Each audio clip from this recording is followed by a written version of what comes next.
ಮಾಲೇಗಾಂವ್ ಸ್ಫೋಟದಲ್ಲಿ ಆಗಿರ್ತಕ್ಕಂಥ ಪ್ರಕರಣದಲ್ಲಿ ಕಾಂಗ್ರೆಸ್ ಸರ್ಕಾರ ವಿಶೇಷವಾಗಿ ಹಿಂದೂ ಮುಖಂಡರನ್ನು ಬಂಧಿಸಿ, ಉದ್ದೇಶಪೂರ್ವಕವಾಗಿ ಹಿಂದೂ ಮುಖಂಡರನ್ನು ಬಂಧಿಸಿ ಇಡೀ ಜಗತ್ತಿಗೆ ಹಿಂದೂ ಭಯೋತ್ಪಾದಕರು ಅಂತೇಳಿ ಹೇಳಿ ಹಣೆ ಪಟ್ಟಿ ಕಟ್ಟುವಂಥ ಒಂದು ವ್ಯವಸ್ಥಿತವಾದಂಥ ಪ್ರಯತ್ನ ಈ ದೇಶದಲ್ಲಿ ನಡೆದಿತ್ತು.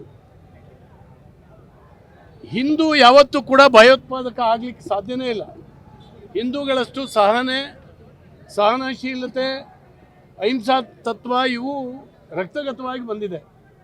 ಆದರೆ ಇಡೀ ಹಿಂದೂ ಧರ್ಮಕ್ಕೆ ಒಂದು ಕಳಂಕವನ್ನು ಹಚ್ಚುವಂಥ ಏನು ಪ್ರಯತ್ನ ಆಗಿತ್ತು, ಮೊನ್ನೆ ದಿನ ಬಂದಂಥ ಕೋರ್ಟಿನ ತೀರ್ಪಿನಿಂದ ಈ ಕಳಂಕ ತೊಲಗಿದೆ ಮತ್ತು ಹಿಂದೂಗಳು ಏನು ಅನ್ನುವಂಥದ್ದು ಜಗತ್ತಿಗೆ ಗೊತ್ತಾಗಿದೆ.